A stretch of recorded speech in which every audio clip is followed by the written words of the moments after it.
केलं गेलं हे सुद्धा माझा प्रश्न. काल बघितलं की पोलीस स्टेशनमध्ये 5 नवीन पलंग आणले. काय वाटतंय की आरोपीची सरबराई सुरू आहे?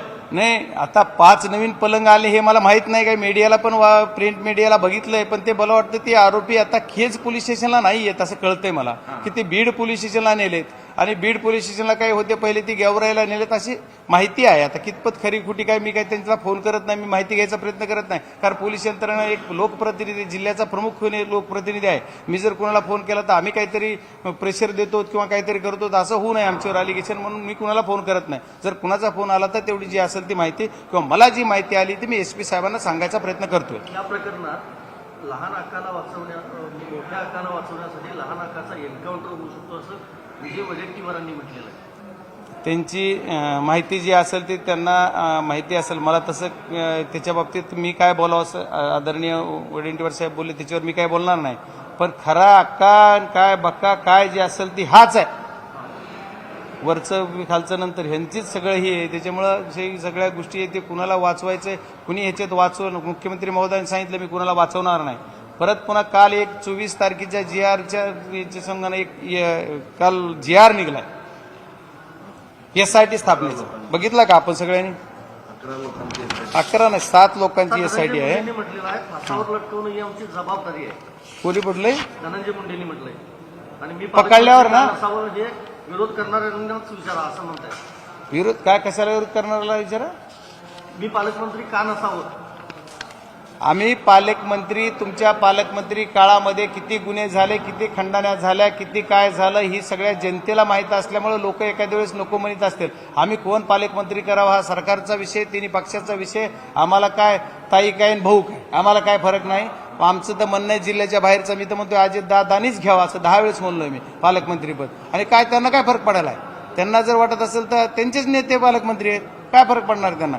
पण मला कालच्या SITवर बोलायचं आहे की काल जी SIT महाराष्ट्र शासनानं जी केली 1 जानेवारीचा जो जी आहे GR त्याच्यामध्ये लोक जी घेतले ती 9 लोक आहेत त्याच्यामध्ये.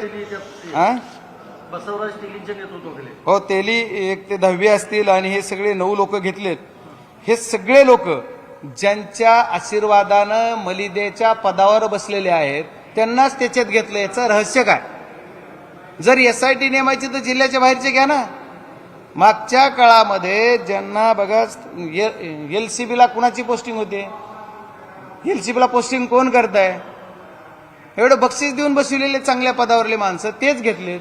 मग ते तपास काय करणार? ज्यांनी त्या पदावर बसविलेत त्याचीच चौकशी अधिकारी करणार. किती चांगला मार्ग आहे हो. म्हणजे तुमचा विश्वास नाही SITवर माझ्या बघा तेली या नावच्या अधिकाऱ्यांविषयी मला काही बोलण्याचा नैतिकता वाटत नाही, कारण मला त्यांचा अभ्यास नाही. पण हे जे बीड जिल्ह्यातले लोक आहेत, मला कुठल्या पोलीस यंत्रणेवर बोलायचं नाही, पोलीस अधिकाऱ्यावर बोलायचं नाही, पण हे जे बीड जिल्ह्यामध्ये आमच्या चाललंय हे सगळं पोलीस यंत्रणेच्या आशीर्वादानंच चाललेलं आहे. हे सगळं अवैध धंदे, हे सर्व गोष्टी. त्याच्यामुळं LCBला बसलेले स्थानिक गुन्हे शाखेचा काहीतरी बघा घेतले एक अधिकारी, स्थानिक दुसरा घेतलेला गोवा बीड, परत 1 घेतलेले अधिकारी आहेत पोलीस उपनिरीक्षक, त्याच्यानंतर उपाध्यक्षक घेतलेले आणि परत पुन्हा केज पोलीस स्टेशनचे काही 2-3 अधिकारी. ठीक आहे, खालचे PSI पासूनचे पोलीस पासूनचे यांचं काय नाही, पण DYSP पोलीस निरीक्षक हे जे अधिकारी आहेत ते जर तुम्ही या गुन्हे शाखेचे घेतलेले स्थानिक गुन्हे शाखेचे आहेत तर बीडमधले हे पोस्टिंग करताना जे आरोपी आहेत त्यांनीच त्यांच्या पोस्टिंग केल्यात. पालकमंत्र्यांना सांगून, सरकारला सांगून तेच सगळं बघत होते ना. मग त्यांची चौकशी ह्यांनीच करायची.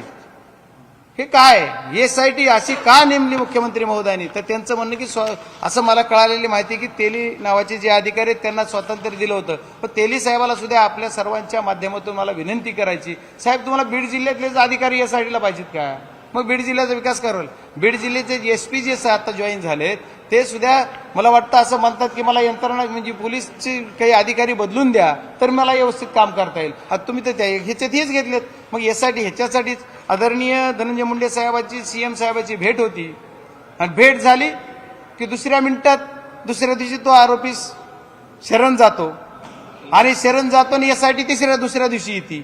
म्हणजे काय प्रकार आहे यार? SIT CID झालं, सुदर्शन गुन्हे सापडत नाही अजून.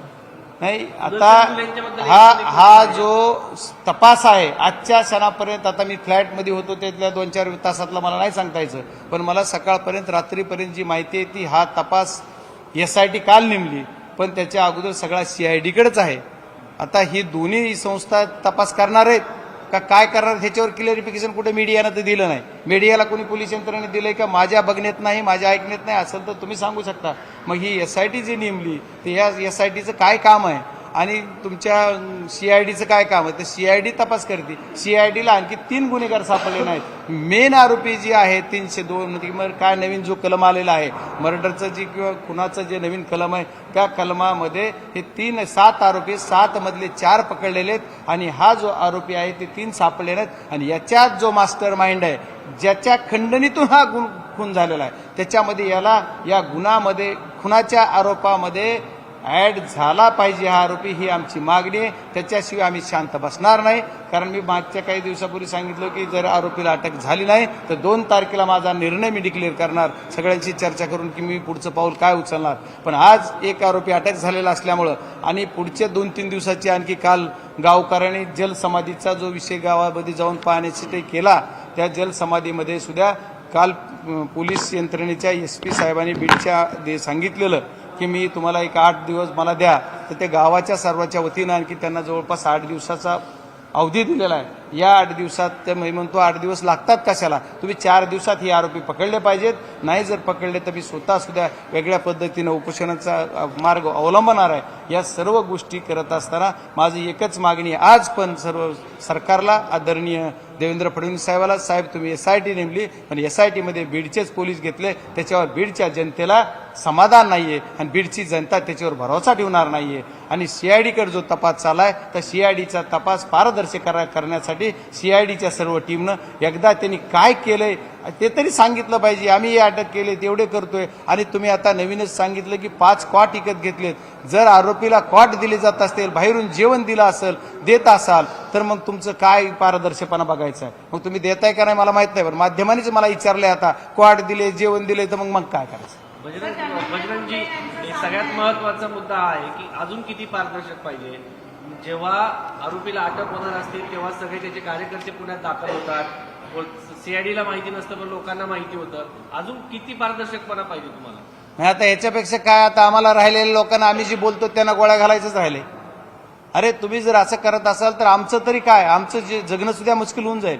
लोकप्रतिनिधी सुद्धा जगणं मुश्किल आहे. कारण पारदर्शकवर आज पोलीस यंत्रणेनं आम्हाला अभिमान वाटावा, आमच्या लहानपणापासून आमच्या महाराष्ट्र पोलिसावर आमचा एवढा आम्हाला अभिमान वाटावा एवढं काम पोलीस करतायत.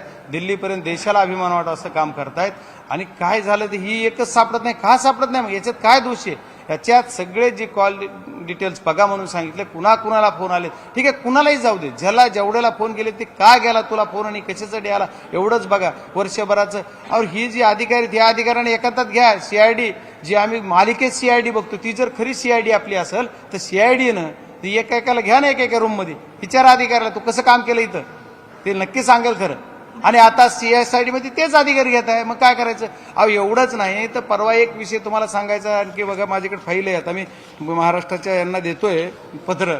गणेश मुंडे नावाचा एक PI ज्याला की येरमाळा गाव आपल्या धाराशिव जिल्ह्यामध्ये आहे, तिथं त्याला अँटी करप्शन झालं त्याच्यावर आणि त्याच्यानंतर त्याची पोस्टिंग बीडला झाली गेली.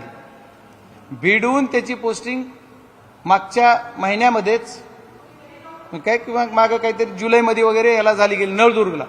6च महिने तो उचलला आणि परत गेवरायला आला 3 डिसेंबरला. 3 डिसेंबर असं काय, तिथं बरं येऊ तर द्या पण तिथं जागाच नाही, एकही रिक्त जागा नाही, अतिरिक्त माणूस तिथं बसवलाय. मग कुणाच्या आशीर्वादाने बसवला. आणि या गणेश मुंडेवर यांचं प्रेम का? हा गणेश मुंडे तर हे आरोपीला पळवायला नव्हता. हा सुद्धा तपास झाला पाहिजे. गणेश मुंडे सुद्धा या आरोपीला तपासायला पळवायला असू शकतो असा माझा अंदाज आहे. आणि मी पहिल्या वारंवार बोलतोय, लोकसभेची निवडणूक झाली तेव्हापासून बोलतोय, धैपळे नावाच्या PI समंदर काहीच करत नाही प्रशासन. आता SP साहेबाला मी सांगितलंय, SP साहेब म्हणले मी लवकरात लवकर त्याच्यावर निर्णय घेणार आहे. जी कोणाचे अधिकारी असतील त्यांची मला थोडं शिट्ट होऊ द्या, मला बघू द्या. SP साहेबांनी शब्द दिला, SP साहेब नक्की चांगलं काम करतील असं वाटतं. धनंजय मुंडे यांचा दावा आहे की आरोपींवर फासावर चढवणं हाच आमचा प्रयत्न आहे असं ते सांगतात. बरोबरच हेही सांगतात की मी मंत्री म्हणून प्रकरणावर तपासावर दबाव येऊ नये म्हणून CID आणि SIT GIT नेमली. मग हा जो त्यांनी नेमली नाही, मुख्यमंत्री महोदयांनी नेमलेली आहे. मग हा आरोपी जो आज शरण आलेला आहे, हा आरोपी तुम्हाला गुन्हा दाखल झाल्याच्या नंतर भेटला का? नाही भेटला का? मग त्याचं काय झालं? मग आता तुम्ही सांगताय की आम्ही लवकर करणार, मग तुम्ही करा ना. आम्ही कुठं म्हणतो की तुम्ही मंत्री म्हणून चांगलं काम करा, तुम्ही चांगलं करा. आपल्या लोकांनी ऍक्सेप्ट केलंच ना तुम्हाला. मागचे 5 वर्ष बीड जिल्ह्यानं कौतुक केलंय, माझे सहित तुमच्या सगळ्यांना उदं केलेलं आहे सगळे, असं कुठं नाही म्हणतो आम्ही. मग तुम्ही त्या पद्धतीने जर काम केलं असतं तर बीड जिल्ह्यातल्या दहशत आहे, आज घाबरतेत प्रत्येक जण. तुम्ही सांगा, आज दमानिया ताईंनी पण त्या दिवशी सांगितलं की मला एवढे मेसेजेस येतात, एवढे लोक बोलतात, पण माझं नाव पडू देऊ नका म्हणतात. म्हणजे याचा अर्थ काय? कुणालाही तुम्ही अजितदादाला सुद्धा 100 निवेदन गेले असतील, 100 मेसेज गेले असतील, मुख्यमंत्र्याला 1000 गेले असतील. यांच्याच पक्षातले आमदार बोलतात, लोकप्रतिनिधी बोलतात, भारतीय जनता पार्टीचे आमदार बोलतात. परत आमच्या पक्षाचा आमदार तर आम्ही विरोधात आहेत, आमचं ठीक आहे आम्ही बोलतोच, पण एवढे सगळे जर तुमच्या विरोधात बोलते तर मग तुम्ही किती पारदर्शक? हे काय म्हणतात? आमची मागणी नाही एकट्याची, ही मागणी सर्वांची सार्वजनिक मागणी झाली की हे सर्वजण म्हणतात की यांना जर मंत्रिमंडळात हे राहिले, उद्या हे पालकमंत्री राहिले तर तपास योग्य होणार नाही, असं प्रकाशदादा सोडून घे म्हणले. त्यांचेच आमदार आहेत. बरं, त्याच्यानंतर ही दोन्ही भाजपचे आमदार म्हणले, सुरेश दसांना दररोज बोलतायत. आम्ही विरोधी पक्षाचे म्हणून आम्ही बोलतोय, असं नाही तर सत्तेतले आदरणीय फडणवीस साहेबांच्या अति जवळचे आहेत. फक्त भेटाय कोण गेलं नाही तिथं? त्या सांतवनपूर तुम्ही पालकमंत्री मंत्री आहात, मंत्री म्हणून तुम्ही भेटायच गेलं नाही तिथं. सांतवन तर करा. फक्त आमचा माणूस आहे याच्यासाठी तुम्ही सांत्वन करत नाहीत का? तुम्ही सांत्वनला का गेला नाही? गरीबाचा तुम्ही जर एखादा वारसपुत्र असा, मग तुम्ही मंत्री झाल्यावर तुम्ही करायचं ना. मंत्री झाल्यावर तुम्ही परळीला येता, बीडला येता, सांत्वन पण भेटीला